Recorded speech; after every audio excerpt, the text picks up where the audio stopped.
Mia Smith adjusted her laptop screen against the glare streaming through the cracked window of her studio apartment, squinting at the government property database that had become her daily obsession. At 34, she possessed the methodical mind of a former Navy navigator, but the lean frame and hollow-eyed appearance of someone who'd been unemployed for 8 months. The maritime consulting work had dried up after the defense budget cuts, leaving her with a stack of unpaid bills and a dwindling bank account that currently held exactly $12.43. The property listing appeared buried on page 47 of Coastal Land Auctions. Its description so vague, it might have been written by someone actively trying to discourage interest. Whisper Island, approximately 3.2 acres, located 4.7 nautical miles northeast of Beacon Harbor, Maine. Due to seasonal visibility issues, property sold as is. Unpaid taxes, 0.40. Before we jump back in, tell us where you're tuning in from.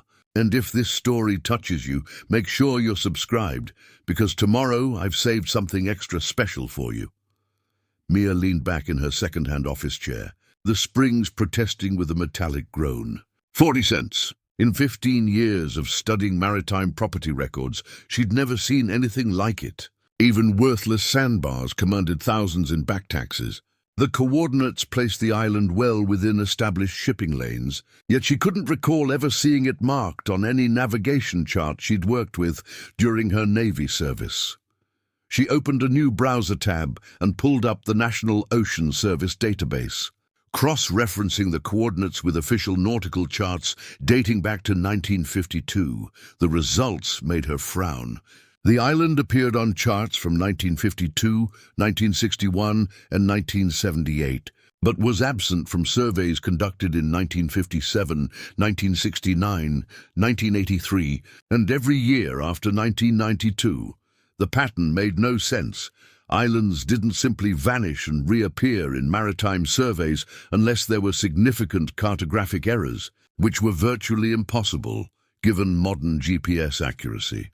Mia's fingers drummed against her laptop's worn trackpad as she considered the implications. Either multiple government surveyors had made identical mistakes over 70 years, or something genuinely unusual was happening with this piece of land. The scientist in her bristled at the impossibility, but the desperate job seeker saw potential salvage value that could solve her immediate financial crisis. The courthouse trip cost her last $5 in bus fare. But Agnes Thorne, the elderly town clerk, seemed genuinely puzzled by the property request. Agnes peered over wire-rimmed glasses that had clearly seen better decades, her silver hair pinned in a style that hadn't changed since the 1960s. The woman's desk was a monument to bureaucratic chaos, stacked with manila folders that seemed to reproduce when no one was looking. Whisper Island. Agnes repeated, her fingers trailing down a ledger that predated digital record-keeping. Haven't had anyone ask about that property in, well, must be 15 years now. Are you certain you want to proceed with this purchase, dear? There was something in Agnes's tone that made Mia pause, a subtle emphasis that suggested the question carried more weight than typical legal disclaimers. The older woman's pale blue eyes held a sharpness that contradicted her absent-minded demeanor, as if she were measuring Mia's response carefully. I understand it's sold as is, Mia replied, counting out 4 dimes from her wallet with embarrassing precision. I'm prepared for whatever condition the property might be in. Agnes accepted the coins, but continued studying Mia with unconcealed curiosity. You have navigation experience, don't you? I can tell by the way you stand, like you're feeling the deck move under your feet, even on dry land. My brother has the same bearing. The observation was uncomfortably accurate. Mia had spent enough years at sea that solid ground still felt strange beneath her feet, a phantom motion that never quite disappeared. Navy navigator for 12 years. Maritime consulting since then, when there's work available. Navigation skills might be useful, Agnes murmured, rubber stamping the deed with more force than necessary. Whisper Island can be challenging to locate. Weather conditions, tidal variations, that sort of thing. Last confirmed sighting was 3 months ago during the spring tide cycle. Mia accepted the property deed, noting how Agnes's choice of words, sighting rather than visit or survey, suggested something more elusive than a standard piece of real estate. The document felt heavier than it should have, as if the legal transfer carried weight beyond its physical substance. Walking home through Beacon Harbour's narrow streets, Mia researched the island's history on her phone, discovering fragments that raised more questions than answers. Whisper Island had been privately owned by the Hammond family from 1847 until 1943, when it was requisitioned by the federal government for strategic research purposes related to the war effort. The records went dark after that, with ownership eventually reverting to the state when property taxes went unpaid in 1982. The most intriguing discovery came from digitized newspaper archives. A 1943 article in the Beacon Harbour Gazette mentioned unusual lights and electromagnetic disturbances reported by local fishermen in the vicinity of Whisper Island. The phenomena had lasted for several months before abruptly stopping, with government officials dismissing the reports as natural atmospheric conditions exaggerated by wartime anxiety. Back in her apartment, Mia spread nautical charts across her kitchen table, plotting the island's coordinates and studying tidal patterns. The mathematics were elegant in their complexity. Whisper Island appeared to follow a cycle tied to specific lunar phases and spring tide conditions, manifesting roughly every 90 days when astronomical and oceanographic factors aligned perfectly. Her Navy training kicked in as she calculated the next predicted appearance window. If the pattern held true, the island should materialize in exactly 72 hours during the upcoming spring tide. The timing felt symbolic, as if the universe were offering her one chance to investigate her 40-cent investment before circumstances forced her to abandon the mystery entirely. As midnight approached, Mia found herself staring at the property deed propped against her laptop screen. Whatever Whisper Island's secret might be, she'd committed to discovering it. The decision felt less like rational choice and more like gravitational pull, as if the island were already exerting some invisible influence across the miles of dark water that separated them. Dawn painted Beacon Harbour in shades of pewter and salmon as Mia made her way down to the waterfront, her research notes tucked inside a weather-beaten messenger bag that had accompanied her through a dozen deployments. The harbour smelled of salt, diesel fuel, and the perpetual decay that clung to working waterfronts everywhere. Seagulls wheeled overhead, their cries mixing with the groan of dock timbers and the distant rumble of fishing boats preparing for the day's work. Captain Ezra Thorne wasn't difficult to locate. Agnes had described him as the man who knows every current and tide between here and Nova, Scotia, and Mia found him exactly where his sister had predicted, hunched over fishing nets beside a weathered lobster boat that looked old enough to have served in the Spanish-American War. Ezra possessed the kind of face that seemed carved from driftwood, all angles and weathered lines, that spoke of 67 years spent reading wind patterns and watercolor. His hands, thick as dock pilings and scarred by decades of handling lines and hooks, moved with practiced efficiency as he mended tears in the green nylon mesh. When Mia approached, his pale grey eyes assessed her with the same calculating attention he'd give to an approaching squall line. "You'd be the woman who bought Whisper Island," he said without looking up from his work. It wasn't a question. News travelled fast in harbour communities, and Agnes had obviously shared details of the morning's unusual transaction. "Word travels quickly around here," Mia observed, settling onto a nearby crate that had probably held lobster traps sometime in the previous century. Ezra's laugh held no humour. 40 cents for 3 acres of prime coastal property tends to generate conversation, especially when that property comes with more warnings than a hurricane forecast. He set down his needle and studied Mia directly. "Agnes tells me you were Navy navigator." 12 years.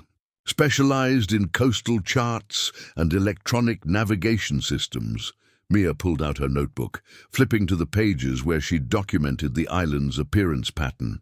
"I'm hoping you can help me understand some inconsistencies I've found in the maritime surveys." Inconsistencies. Ezra repeated the word like it tasted bitter. "That's one way to describe what happens out there. My grandfather had a different term for it." He gestured toward the horizon, where morning mist still clung to the water's surface. He called it cursed ground that steals time and souls. Despite her scientific training, something in Ezra's tone made Mia's skin prickle. The old fisherman possessed the unshakable confidence of someone who'd spent a lifetime reading natural signs that most people never noticed. When men like Ezra Thorne spoke of supernatural phenomena with matter-of-fact certainty, it deserved serious consideration. "Your grandfather witnessed something out there?" she asked, pen poised over her notebook. "Telling and preparing this story took us a lot of time, so if you are enjoying it, subscribe to our channel. It means a lot to us. Now back to the story." Ezra reached into his jacket pocket and withdrew a leather journal, whose pages had been softened by decades of salt air and handling. The binding was cracked, and several pages were held in place by strips of electrical tape. But the handwriting inside remained legible despite its age. "Summer of 1943, Ezra said, opening to a page marked with a piece of frayed rope. Government ships arrived in July, destroyers, and some kind of research vessel my grandfather didn't recognize. They anchored near the island and ran cables to shore, working day and night for 3 months. Then came the lights." Mia leaned forward as Ezra read from his grandfather's meticulous notes. The elder Thorne had described electromagnetic disturbances so powerful they killed fish for miles around and caused compass needles to spin wildly. Radio communications became impossible within a 20-mile radius, and the aurora borealis appeared as far south as Boston despite the summer season. September 15th, 1943, Ezra continued, his voice dropping to barely above a whisper. Grandfather wrote that the island folded in on itself like a closing fist during the height of a thunderstorm. One moment it was there, solid as bedrock. The next moment, nothing but empty water, where 3 acres of land had existed for nearly a century. The entry was accompanied by a crude sketch showing the island's outline dissolving into geometric fragments, as if reality itself had developed cracks around the landmass. Mathematical notations in the margins suggested the elder Thorne had been attempting to calculate tidal flows around an obstruction that was no longer physically present. The government ships departed the next morning, Ezra added. No explanations, no official reports. My grandfather tried to tell the Coast Guard what he'd witnessed, but they treated him like a drunk spinning tall tales after a long season. Mia studied the journal entries while her scientific mind wrestled with the implications. Electromagnetic fields, powerful enough to kill marine life and disrupt radio communications, suggested technology far beyond anything available in 1943. Yet the meticulous detail in the elder Thorne's observations carried the weight of genuine eyewitness testimony. When did the island reappear? She asked. 3 months later, during the winter solstice. Grandfather was checking his traps when it just materialized. Same location, same size, like nothing had ever happened. Except the lighthouse beacon was rotating, even though no one lived there anymore. Ezra flipped to another section of the journal, revealing tide charts and lunar calculations that spanned several decades. The elder Thorne had tracked the island's appearances with obsessive precision, documenting a pattern that aligned with specific astronomical conditions: spring tides, new moon, and what grandfather called thin times, when the boundary between worlds grows weak, Ezra explained. The island appears for exactly 72 hours, then vanishes until the next cycle. Fishing boats that get too close during manifestation. Some of them never come back. Others return with crews that don't remember where they've been. Mia felt a chill that had nothing to do with the morning air. The pattern matched her own calculations perfectly, but Ezra's additional details suggested phenomena far more dangerous than simple cartographic inconsistencies. "I need to see it," she said quietly. "The next appearance window opens in 48 hours. Ezra's weathered hands gripped the journal so tightly his knuckles went white. "No, you don't understand what you're asking. 3 generations of Thorns have been warning people away from that place. Whatever the government did out there in 1943, it left something broken, something that shouldn't be disturbed. I appreciate the warning, but I can't base decisions on supernatural speculation."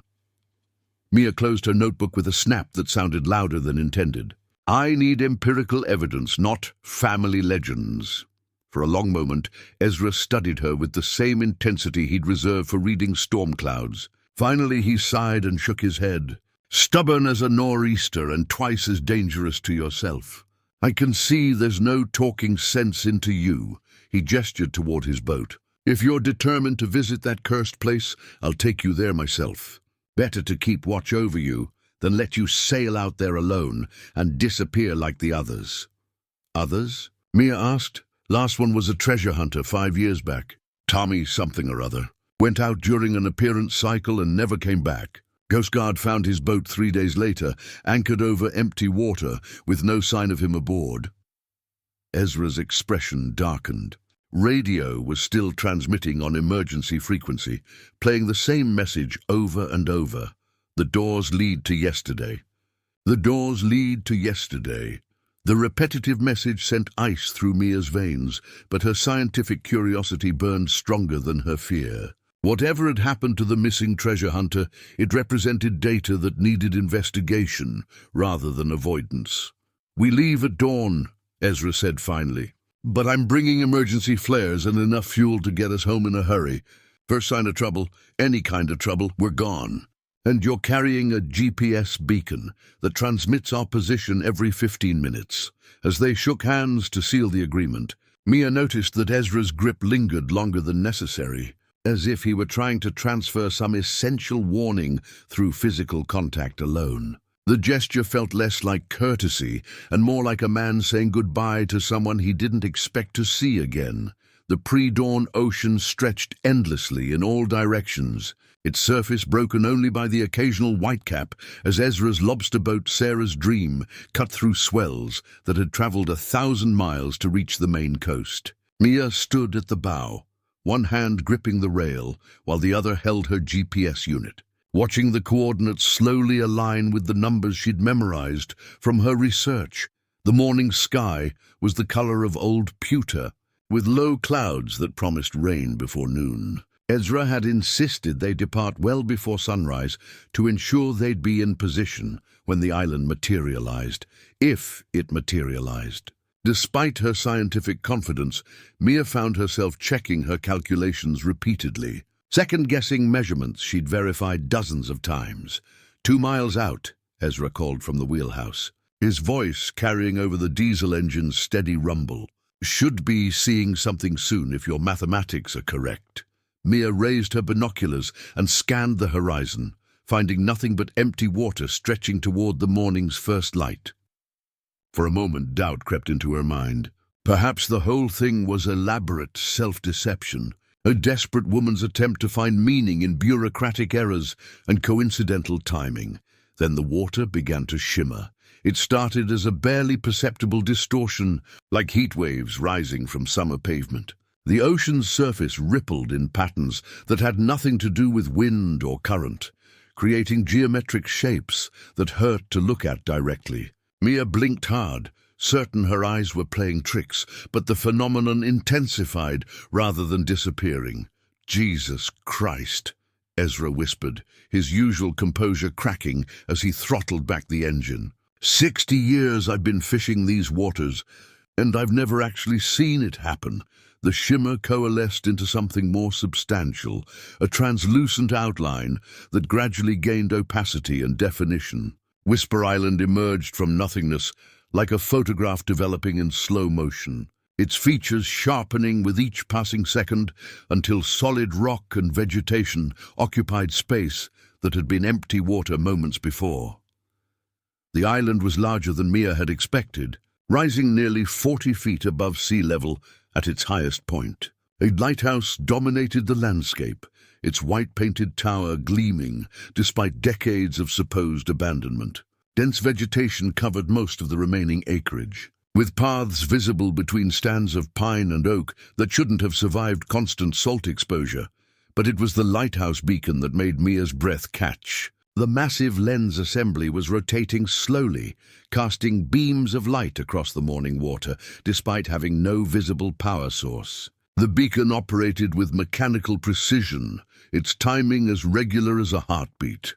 "That light's been dark for 80 years, Ezra said, his voice barely audible over the engine's idle. "My grandfather wrote about the night it went out, right before the government ships arrived." Mia focused her binoculars on the lighthouse's base and noticed something that made her pulse quicken. A wooden dock extended from the island's southern shore, its planks looking freshly maintained despite the property's official abandonment. More importantly, a small powerboat was moored to the dock, its hull gleaming with recent care. "Someone's already here," she said, handing Ezra the binoculars. The old fisherman studied the scene with the careful attention he'd give to reading weather patterns. "That's not right. Island's been empty every time it's appeared in the past 20 years. Coast Guard does flyovers during manifestation cycles, never reported any signs of habitation. As they approached the dock, details became clearer and more disturbing. The powerboat bore registration numbers indicating recent purchase, and supplies were stacked on the dock as if someone had been making regular trips to the island. Fresh footprints in the sand led from the water's edge toward the lighthouse, suggesting very recent human activity. Ezra maneuvered Sarah's dream alongside the dock with practiced skill, but his hands shook slightly as he secured the mooring lines. "I don't like this, Mia. Something's changed. The pattern's been consistent for decades. Island appears empty, stays empty, disappears empty. This feels wrong." Mia stepped onto the dock, her boots echoing on planks that felt solid despite their impossible existence. The wood showed no signs of water damage or weathering, as if the entire structure had been constructed yesterday. Even the metal hardware gleamed without a trace of corrosion. "Maybe the Coast Guard missed something in previous surveys," she suggested, though her own voice lacked conviction. The pristine condition of the dock and the presence of the powerboat suggested active, ongoing maintenance that would be impossible if the island truly vanished for months at a time. The lighthouse door stood slightly ajar, revealing darkness beyond its threshold. Modern camping equipment was visible just inside: sleeping bags, battery-powered lanterns, and cases of bottled water that definitely hadn't been there for decades. Someone had been using the lighthouse as a base camp, but the timing made no sense given the island's manifestation cycle. "Ezra, I need you to stay with the boat," Mia said, shouldering her pack. "Keep the engine running and be ready to leave quickly if necessary." "I'm not letting you go up there alone." The old fisherman's protective instincts warred with his obvious fear of the island. "Whatever's happening here, it's not natural. My grandfather's journal mentioned things. Wrong things that happened to people who stayed too long." Mia pulled out the emergency flares Ezra had insisted she carry. "I'll signal if I need help. But someone needs to maintain our escape route, and you know these waters better than anyone." As she walked toward the lighthouse, Mia could feel Ezra's worried gaze following her progress. The island felt subtly wrong in ways she couldn't quantify. The vegetation was too healthy for a location that supposedly spent most of its time underwater, and the soil showed no signs of salt damage despite regular submersion in seawater. Most unsettling was the silence. Islands of this size should have been alive with bird calls and insect noise, but Whisper Island was utterly quiet, except for the distant sound of waves against rock. Even the lighthouse beacon's rotation mechanism made no sound, its massive lens assembly moving with impossible smoothness. The lighthouse door creaked as Mia pushed it fully open, revealing an interior that defied every expectation she'd formed during her research. Instead of the empty shell she'd anticipated, the space was furnished with modern equipment and supplies that suggested recent, ongoing habitation. Battery-powered work lights hung from hooks, and detailed charts covered every available wall surface. But it was the voice that made her freeze in the doorway, a man's voice, echoing from somewhere deeper in the building, muttering words that chilled her blood. Day 47, or maybe 48. Hard to keep track when the doors keep leading to yesterday. The equipment remembers the war, but the war remembers everything. Gold's got to be here somewhere. The government always buries their secrets deep. Mia's hand tightened on the emergency flare as she realized she wasn't alone on Whisper Island. Someone else had discovered the island's secret, but their presence raised more questions than it answered. How had they managed to stay on an island that supposedly vanished every few months? And why did their rambling words sound like the desperate observations of someone whose grip on reality was beginning to slip?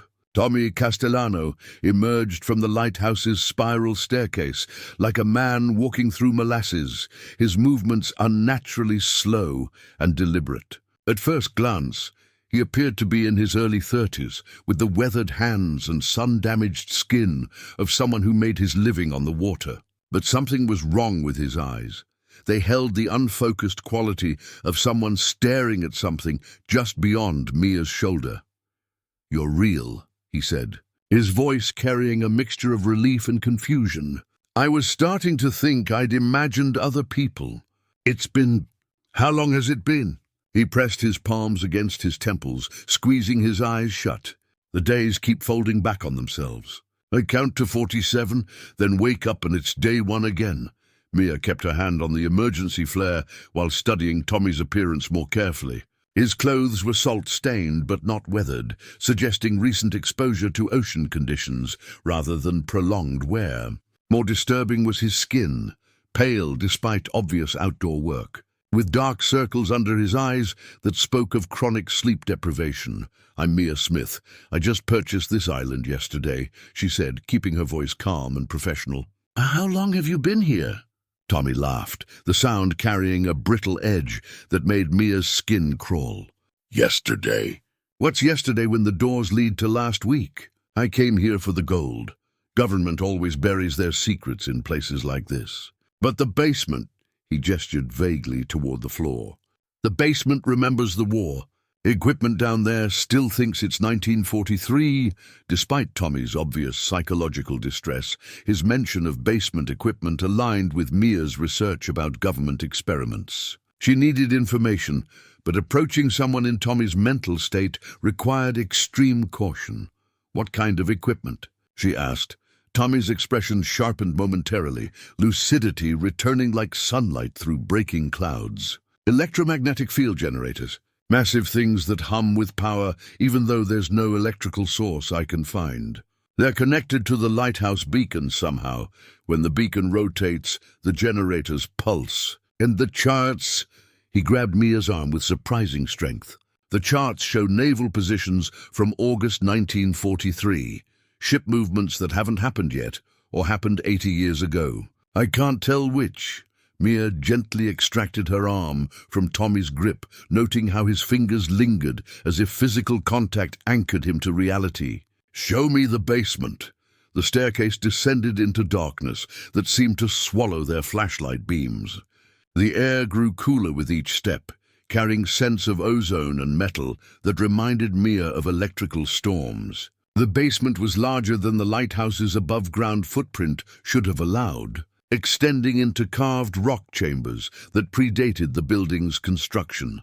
Tommy's description had been inadequate. The equipment filling the basement was beyond anything Mia had imagined. Massive copper coils wrapped around iron cores, banks of vacuum tubes that glowed with internal light, and control panels covered in gauges and switches that belonged in a 1940s science fiction film.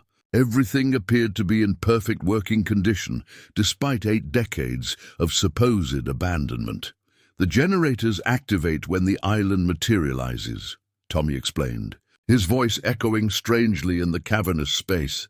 "I've tried turning them off, but the switches don't respond. It's like they're controlled by something else, the tides or the moon or...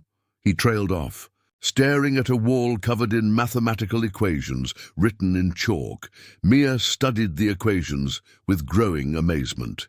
They described electromagnetic field interactions at a level of sophistication that exceeded anything she'd encountered during her Navy service. The mathematics suggested attempts to manipulate space-time itself, using the lighthouse as a massive antenna to broadcast signals into dimensions beyond normal human perception. "I found documentation," Tommy said, producing a manila folder from a stack of similar files. Project Whisper. They were trying to hide naval vessels from enemy radar by shifting them into parallel dimensions. The island was the testing ground. The documents inside the folder made Mia's blood run cold. Typed reports described successful displacement of small objects, first rocks, then laboratory mice, finally an unmanned submarine that vanished from normal space-time for 6 hours before returning. The experiments had escalated quickly, with scientists convinced they could hide entire fleets from enemy detection. But the final report, dated September 15, 1943, told a different story. The dimensional displacement field had become unstable, trapping the research team between realities. The island itself had been pulled into the dimensional flux, existing simultaneously in multiple time periods. The military had abandoned the project when they realized they couldn't retrieve their own personnel. "They're still here," Tommy whispered, his eyes wide with terror. "The research team. I've seen them working at the equipment, having the same conversations they had 80 years ago. Sometimes they notice me, but they can't remember who I am from one day to the next." Mia wanted to dismiss Tommy's claims as hallucinations brought on by isolation and stress, but the pristine condition of the equipment and the impossible mathematics on the walls suggested something far beyond normal human experience. The island existed in a state of temporal flux, trapped between dimensions by an experiment that had spiraled beyond its creator's control. "I've tried to leave," Tommy continued, his voice breaking. "Every morning I pack my boat and head for shore, but the fog rolls in, and when it clears, I'm back at the dock like I never left. The compass spins, the GPS shows coordinates that don't exist, and the radio only picks up transmissions from 1943. As if summoned by his words, a burst of static erupted from an old radio sitting on one of the workbenches. Through the white noise came a woman's voice, speaking with the crisp diction of wartime broadcasts. "This is Lieutenant Sarah Chen, recording final observations for Project Whisper. The dimensional field is destabilizing. We've lost contact with the mainland, and the temporal distortions are increasing. If anyone receives this transmission, do not attempt to reverse the process. The island is lost, and we are..." The transmission cut off abruptly, leaving only static that seemed to carry an almost human quality of desperation. Mia felt ice forming in her stomach as she realized the implications. The radio was receiving signals from 1943, transmitted by people who had been trapped in the same dimensional flux that now held Tommy, and possibly herself. "You understand now," Tommy said, watching her expression. "We're not just visitors here. We're prisoners. The island keeps us because it needs us. The dimensional field requires conscious observers to maintain stability. Without people to witness its existence, it collapses back into the void." Mia's scientific training rebelled against such metaphysical explanations, but the evidence surrounded her in the form of impossible technology and temporal anomalies. Whether or not she accepted Tommy's interpretation, she was beginning to understand that Whisper Island operated according to rules that had nothing to do with normal, physical reality. The lighthouse beacon's rotation mechanism groaned overhead, its timing suddenly seeming less like mechanical precision and more like the heartbeat of something vast and hungry. Whatever force kept the island anchored between dimensions, it was aware of their presence and had no intention of letting them leave. Mia spent the night in the lighthouse's main chamber, listening to Tommy pace the floors above, while the basement equipment hummed with electromagnetic energy that made her fillings ache. Sleep came in fragments, interrupted by dreams of drowning in dark water that tasted of copper and ozone. Each time she woke, the lighthouse beacon's rotation cast moving shadows that resembled human figures, gesturing urgently in a language she couldn't understand. Dawn brought no relief from the island's oppressive atmosphere. Tommy had disappeared sometime during the night, leaving behind only his jacket and a hastily scrawled note that read, "Found the door to yesterday. Don't follow the voices." His boat remained moored at the dock. But Tommy himself had vanished as completely as if he'd never existed. Mia found herself alone with the island's mysteries, and solitude amplified every unexplained phenomenon. The basement equipment operated with increasing intensity, as if responding to reduced human presence by working harder to maintain some critical function. The mathematical equations on the walls seemed to shift when she wasn't looking directly at them, revealing new formulations that described temporal mechanics beyond her comprehension. It was while examining these equations that she first heard the voices. They began as whispers barely distinguishable from the wind, but gradually gained clarity and definition until she could make out individual conversations. Men and women discussed technical procedures in the precise language of scientific research, their words carrying the urgency of people racing against time to solve an impossible problem. The field generators are drawing power from the temporal differential, a man's voice said from somewhere near the electromagnetic coils. Each dimensional shift creates energy we can harvest, but the process is destabilizing local space-time. "We need to abort the experiment," replied a woman with the crisp authority of military command. "The displacement field is expanding beyond our control parameters. If it reaches the mainland, the consequences could be catastrophic." Mia turned toward the voices, but found only empty air shimmering with heat distortion that had nothing to do with temperature. The speakers were present but invisible, their words echoing from a reality that existed parallel to her own. She was witnessing conversations from 1943, transmitted across 8 decades by the same electromagnetic phenomena that kept the island trapped between dimensions. The voices continued their urgent debate while Mia took notes, documenting evidence of the original research team's growing panic as their experiment spiraled beyond control. The scientists had been attempting to create a localized dimensional pocket that could hide naval vessels from enemy detection, but the process had accidentally torn holes in reality itself. "Dr. Webb refuses to shut down the generators," the woman's voice continued. And Mia realized she was hearing Lieutenant Sarah Chen, the military liaison mentioned in Tommy's recovered documents. "He's convinced we can stabilize the field if we increase the power input. But the mathematics don't support his theory.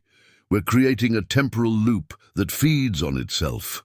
The mention of Dr. Webb made Mia's pulse quicken. According to the project files, Dr. Marcus Webb had been the lead scientist responsible for developing the electromagnetic displacement technology. If he was still refusing to shut down the experiment in these temporal echoes, it suggested his consciousness might be as trapped as the island itself. As if summoned by her thoughts, another voice joined the conversation, male, older, carrying the arrogance of someone accustomed to being the smartest person in any room. "The field is stable, within acceptable parameters," Dr. Webb's voice insisted, his words carrying across the decades with chilling clarity. "These minor temporal distortions are side effects of a revolutionary breakthrough. We're on the verge of making entire fleets invisible to enemy detection." Minor distortions. Sarah Chen's voice rose with barely controlled fury. 3 of our team members have already been displaced into alternate timelines. The island itself is beginning to phase between realities. This isn't scientific progress. It's a disaster waiting to happen. Mia found herself drawn deeper into the basement as the voices grew more distinct. Near the largest electromagnetic generator, The air began to solidify into translucent figures that moved with the purposeful urgency of people facing an impossible deadline. She could see Sarah Chen now, a woman in her 30s wearing a military uniform, her dark hair pinned back severely as she gestured at control panels that existed in a different decade. The temporal echo of Sarah Chen turned toward Mia with eyes that held desperate intelligence. For a moment, the barrier between timelines became permeable enough for direct communication. "You have to stop him," Sarah said, her voice carrying across 80 years with perfect clarity. "Dr. Webb won't listen to reason. He's convinced the experiment can be perfected, but he doesn't understand what he's created. The dimensional field isn't just hiding objects, it's consuming them. Every person who enters the displacement zone becomes part of the island's temporal matrix." Misha tried to respond, but her voice emerged as whispers that Sarah couldn't seem to hear. The communication was one way, allowing her to receive information from the past but not transmit her own words back through time. "The lighthouse beacon is the key," Sarah continued, her figure beginning to fade as the temporal connection weakened.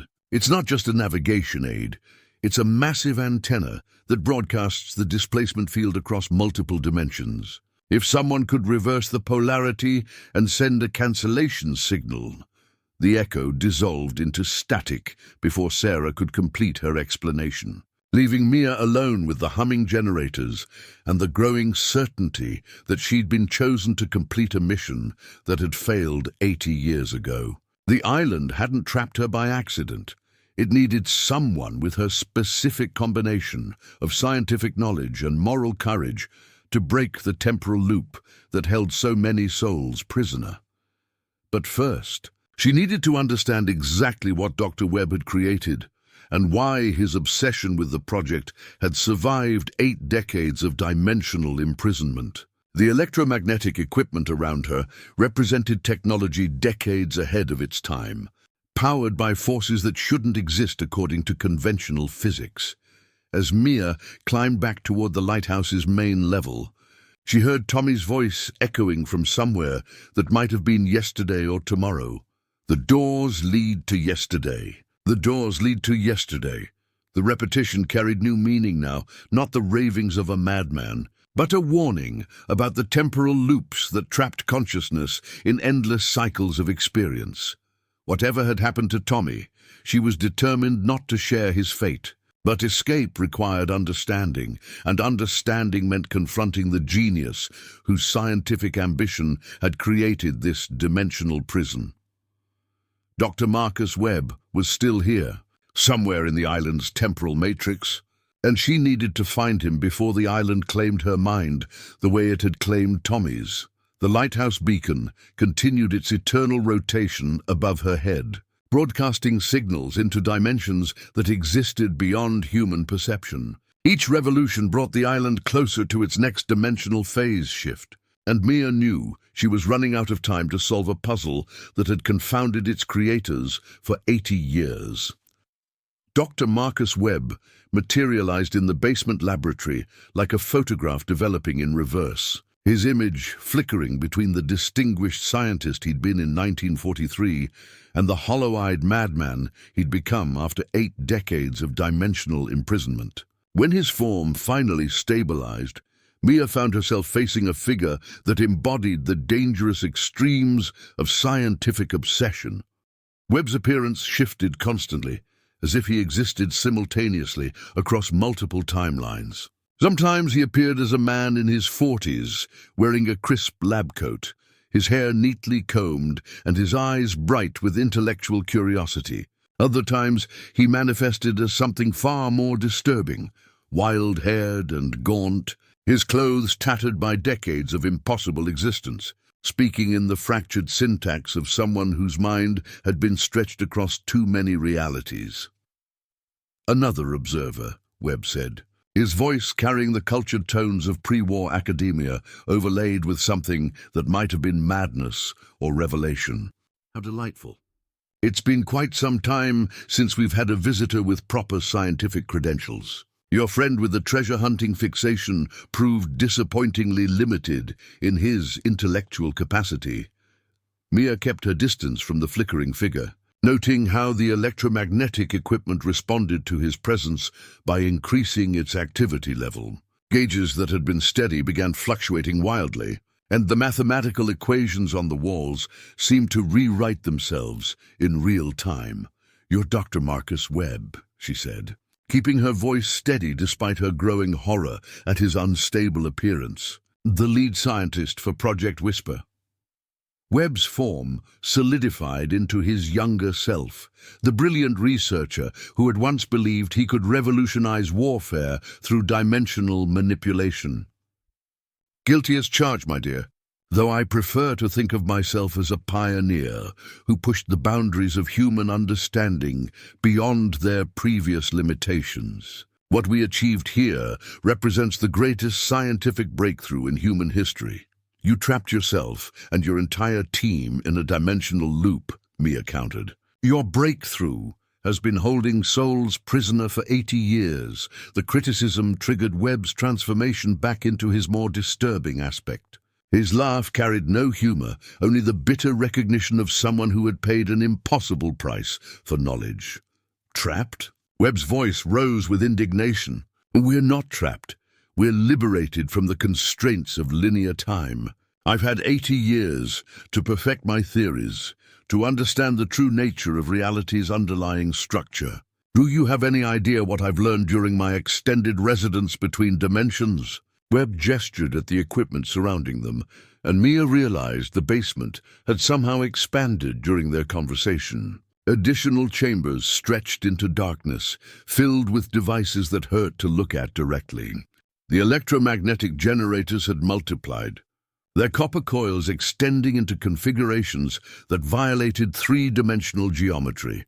"The island exists in a quantum state between realities," Webb continued, his excitement growing as he described his discoveries. "It phases between dimensions according to patterns I've learned to predict and manipulate. We're not victims of an accident. We're residents of a space that exists outside normal causality." Mia studied the impossible expansion of the basement while Webb spoke, realizing that the dimensional distortions were far more extensive than she'd initially understood. The island didn't just shift between realities, it existed simultaneously in multiple dimensions, with different versions of itself overlapping in ways that made normal physics irrelevant. "What happened to Tommy Castellano?" she asked. Webb's expression brightened with the enthusiasm of a researcher discussing a successful experiment. "Ah, yes, Tommy. A fascinating case study in how consciousness adapts to multidimensional existence. He's experiencing what I call temporal displacement syndrome. His awareness is scattered across several timeline iterations simultaneously. He'll recover his coherence eventually, once he learns to navigate the dimensional matrices properly." He disappeared. "His mind couldn't handle what you've done to this place." "Disappeared is such a limited concept," Webb said dismissively. "Tommy has simply learned to exist in multiple temporal states at once. He's having the same treasure-hunting adventure repeatedly, but each iteration provides new data about the island's dimensional properties. His consciousness is contributing to the island's stability matrix." The casual way Webb discussed Tommy's psychological disintegration revealed the depth of his moral corruption. The brilliant scientist had become something inhuman, viewing other people's suffering as data points in his grand experiment. "You're using people's life force to power your dimensional field," Mia said, pieces of the horrific puzzle falling into place. "The island needs conscious observers to maintain stability. So you've been trapping anyone who stumbles across it." Webb's smile carried the pride of a teacher whose student had grasped a complex concept. "Consciousness is the universe's most sophisticated measurement system. Without observers, quantum states collapse into chaos. The island requires a minimum number of conscious entities to maintain its multidimensional existence. I've simply been ensuring adequate staffing levels." Mia felt sick as she realized the scope of Webb's crimes. He'd been deliberately luring people to the island for decades, using their consciousness as batteries to power his dimensional experiments. Tommy was just the most recent victim in a cycle that had been continuing since the 1940s. I can see the moral objections forming in your mind, Webb continued, his tone becoming more conciliatory. But consider the broader implications. What I've discovered here could revolutionize human existence. Imagine cities that exist outside normal space-time, protected from war and disaster. Think of the scientific knowledge we could accumulate with unlimited time for research. At the cost of how many innocent lives? Webb's facade of reasonableness cracked, revealing the obsessed madman beneath. Innocent? You chose to purchase this island. You sailed here despite warnings. You descended into this laboratory of your own free will. Your presence here is entirely voluntary. The logic was horrifyingly seductive. Mia had ignored every warning and pursued her investigation despite overwhelming evidence that the island was dangerous. In Webb's twisted reasoning, she had consented to whatever fate awaited her. "I'm offering you a choice," Webb said, his voice taking on the persuasive tones of a master manipulator. "Help me refine the dimensional field generators, and I'll share the secrets of multidimensional existence. Together, we can perfect what was started here 80 years ago." Mia saw the trap hidden within his offer. Webb needed her scientific knowledge to complete his experiments, but accepting his partnership would make her complicit in the imprisonment of every future victim. The choice wasn't between escape and collaboration. It was between maintaining her humanity and surrendering to the same obsession that had corrupted Webb decades earlier. "And if I refuse?" she asked. Webb's smile became predatory, revealing the threat that had always lurked beneath his scholarly demeanor. "Then you'll join Tommy in his temporal displacement cycles, providing consciousness energy, while I continue my work alone. The island requires a specific number of observers, my dear. One way or another, you'll fulfill that function." As if responding to Webb's words, the electromagnetic equipment began operating at higher intensity levels. The lighthouse beacon's rotation accelerated overhead, and Mia could feel the dimensional field pressing against her mind like invisible hands. Webb wasn't just offering partnership. He was preparing to force her into the same consciousness trap that held Tommy and countless other victims. The choice before her was starker than she'd realized. Help a madman perfect his dimensional prison, or become another battery in his impossible machine. But Sarah Chen's temporal echo had suggested a third option, using the lighthouse beacon to broadcast a cancellation signal that could collapse the entire dimensional field. The question was whether she could outmaneuver a scientist who'd had 80 years to study the island's properties and plan for every contingency. Webb's confidence suggested he'd considered every possible escape attempt, but his obsession might also be his weakness. Madmen, even brilliant ones, tended to underestimate opponents they considered intellectually inferior. Maya needed to buy time, while she figured out how to turn Webb's own technology against him. Mia forced her expression into reluctant agreement, knowing that Webb's decades of isolation might have impaired his ability to read deception in others.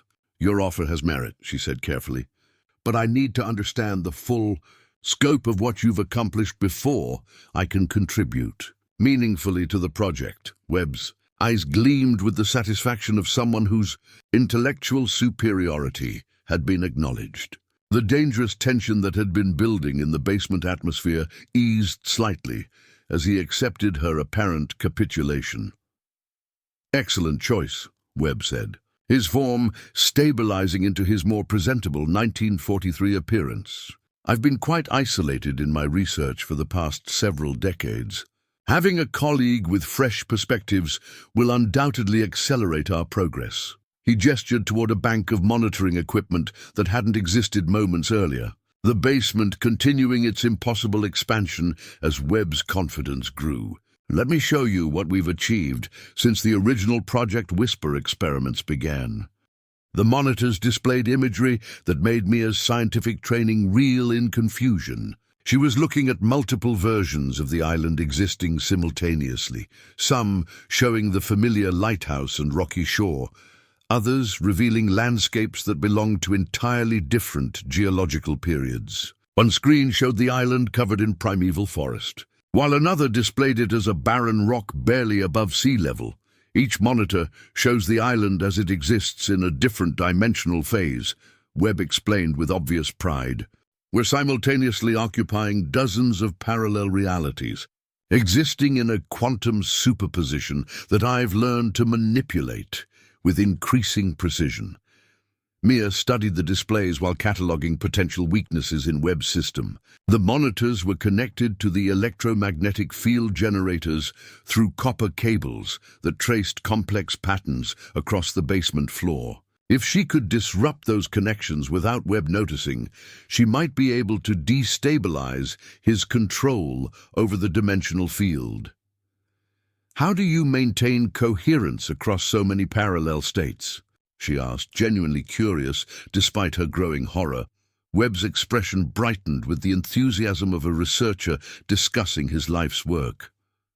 Consciousness serves as an anchor point that prevents the island from dissolving into quantum chaos. Each observer's awareness collapses a specific set of wave functions, creating stable pockets of reality within the larger dimensional matrix. He led her to another section of the basement where additional equipment hummed with malevolent energy. Here, Mia discovered the true scope of Webb's crimes against nature and humanity.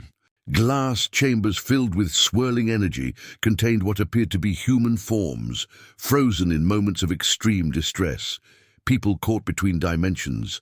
The consciousness harvested to power Webb's experiments. "My God," Mia whispered, recognizing Tommy's face in one of the chambers, despite its distorted appearance. "What have you done to them?"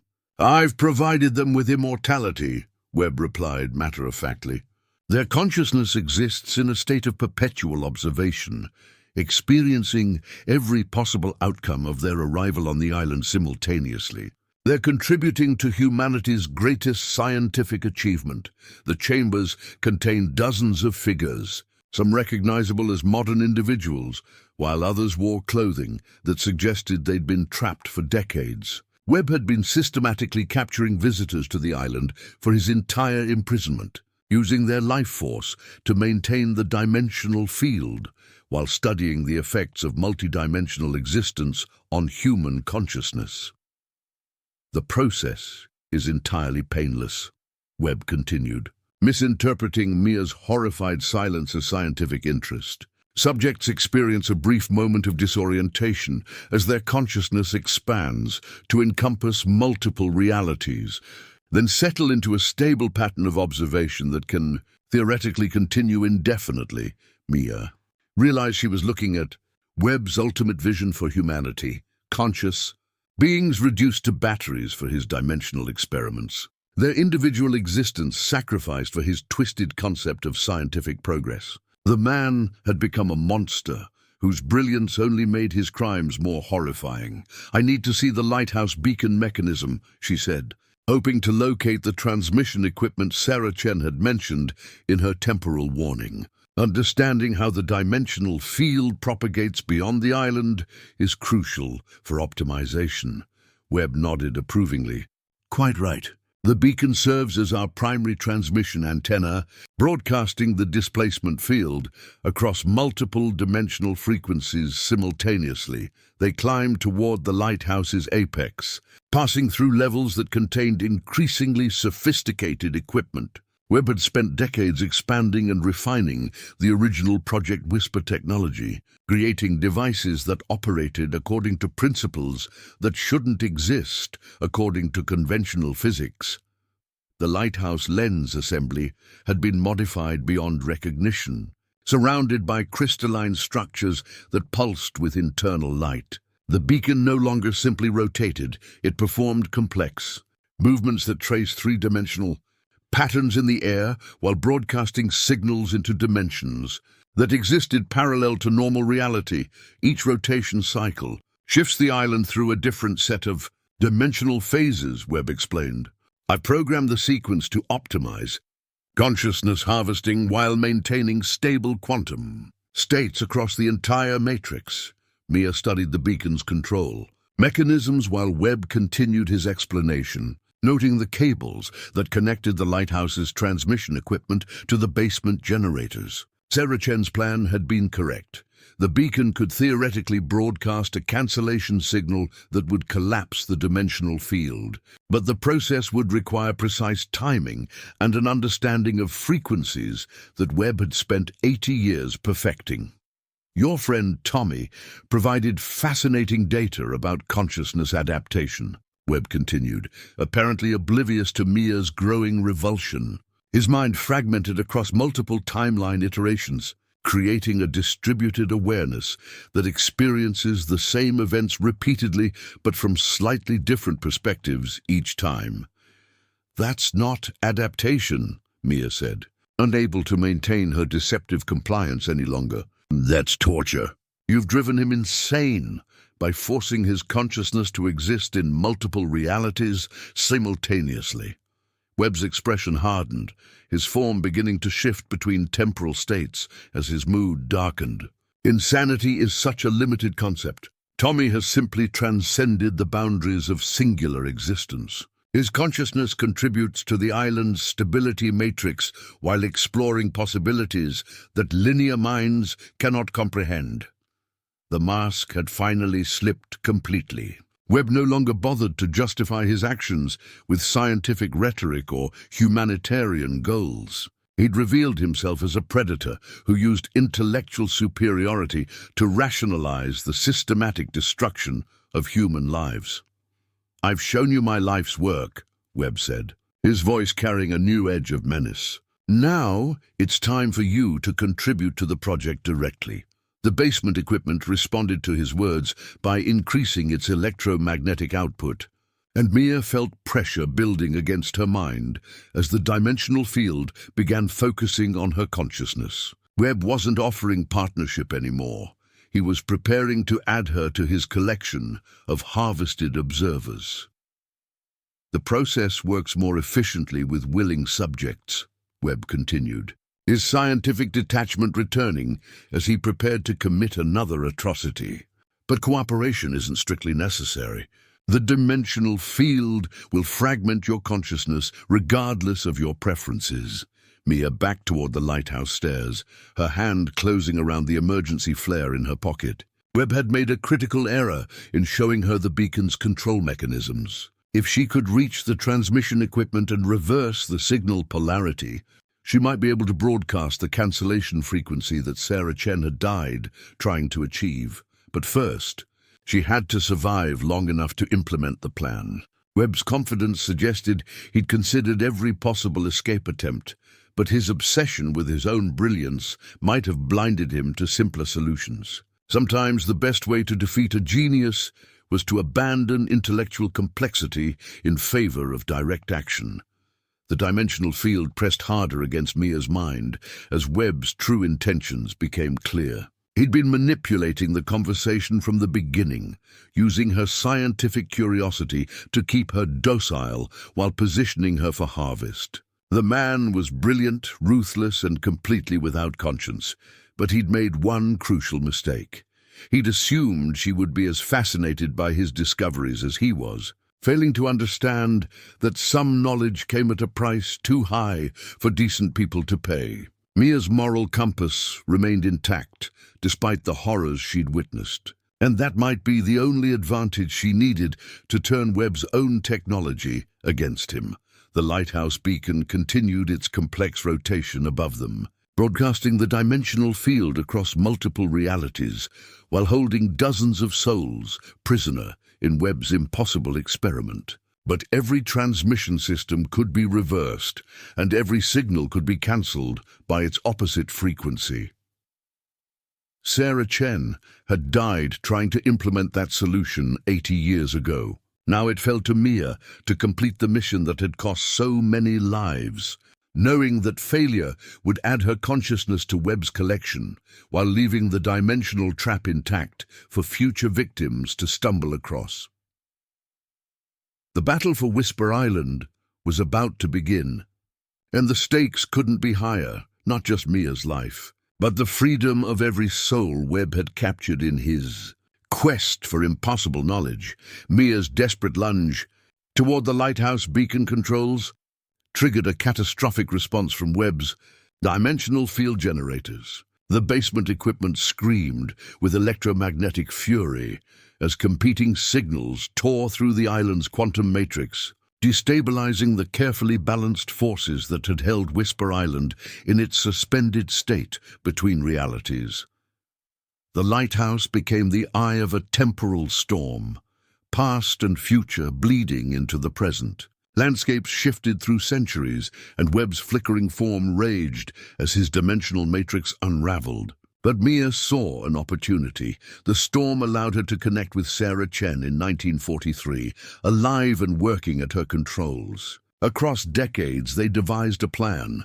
Mia would disrupt Webb's generators while Sarah reversed signals in her time. As the storm worsened, trapped souls emerged, including Tommy, whose fragmented consciousness revealed the truth. Their unwilling observation had stabilized Webb's field.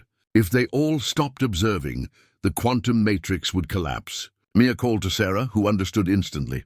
Together, they led the survivors in a moment of collective blindness. The field dissolved, leaving the lighthouse ordinary once more. Webb, no longer sustained by quantum forces, aged into a frail man burdened by regret, but the island itself began fading. Sarah proposed one chance. Someone could act as a conscious anchor, holding it stable long enough for escape. Despite the cost, Mia volunteered. Channeling the beacon's residual energy, she endured hours of quantum strain until reality settled. When she awoke, the survivors were safe, the island anchored in normal time. Webb, diminished but lucid, admitted his crimes. The Coast Guard arrived, guided by Captain Ezra Thorne, while Agnes Thorne revealed her role in orchestrating Mia's discovery of the island, ensuring someone capable would confront Webb's legacy. With the deed still valid, Mia declared her intention to remain as caretaker. Survivors dispersed, though some, including Tommy and Sarah, stayed to help.